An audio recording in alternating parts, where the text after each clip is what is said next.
High class લઈ ગઈ ને બા.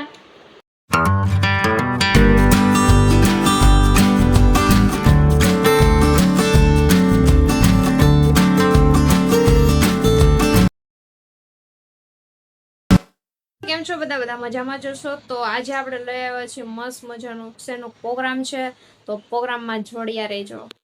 પાવભાજીમાં તો એવું છે કે બધા તમે વેજીટેબલ નાખીને બનાવતા હશો, પણ આપણે વેજીટેબલ યુઝ કરશું પણ થોડાક હશે, પણ કાંઈક આપણી પાવભાજીમાં બધું અલગ અલગ જોવા મળવાનું છે. તો બી કન્ટિન્યુ બ્લોગ જોતા રહેજો.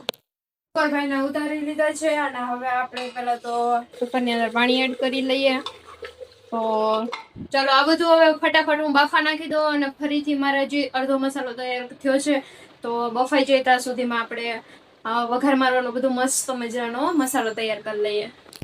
ફાઈનલી આ છે તુવેરની દાળ, ચણાની દાળ, પછી ચોળી દાણા અને બાજુમાં આ છે આપણા બટેકા, ડુંગળી, આદુ, મરચું અને ટમેટા. આ બધી વસ્તુને મસ્ત મજાની બાફી લઈએ.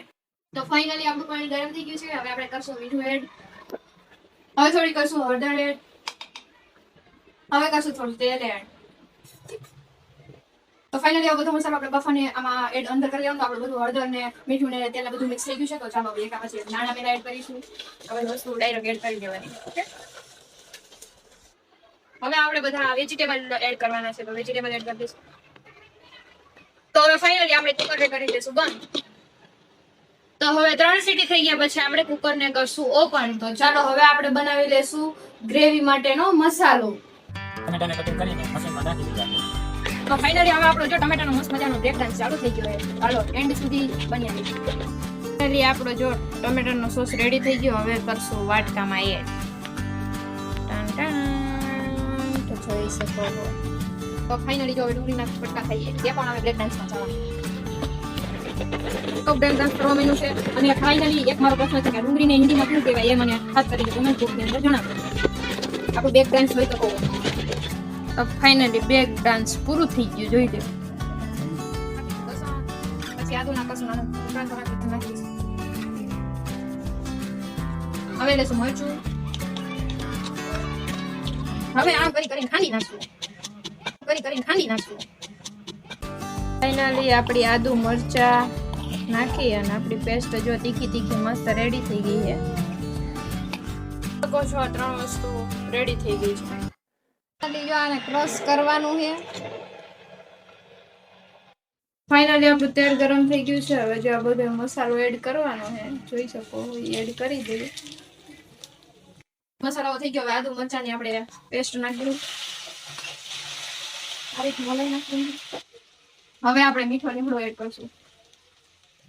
હવે આપણે ડુંગળી એડ કરશું. તો સ્વાદ અનુસાર મીઠું એડ કરશું. મિક્સ કરશું. હિંગ એડ કરશું.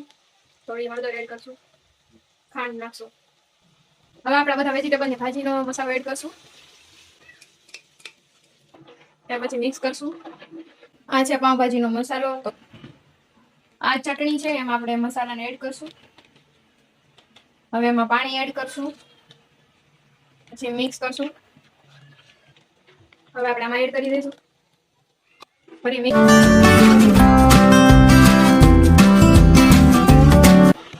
તો ફાઇનલી જોઈ શકો છો કલર ચેન્જ થઈ ગયા.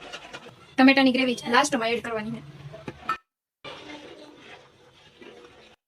ભાજી રેડી થઈ ગઈ છે ને લાસ્ટમાં જો ધાણા એડ કરી છે. તો હવે આપણે ટેસ્ટ બધાને પૂછવાનો લાસ્ટમાં. હું તો ન કહું, પણ આપણી ફેમિલી સાથે બેસીએ પછી આપણે ટેસ્ટ જાણીએ. ભાજી અમારી રેડી થઈ ગઈ છે. પરિવાર સાથે બધાય હવે જમવાને હું આનંદ માનવાના છીએ. હવે બધાને આગળ ટેસ્ટ પૂછીએ આપણે. તો કેવી બેને પાવભાજી લઈ ગઈ? પપ્પા તમને? મમ્મી તમને? અને બાને? હાઈ ક્લાસ લઈ ગઈ ને બા? હા ભાઈ જો બધા જમવા બેસી ગયા.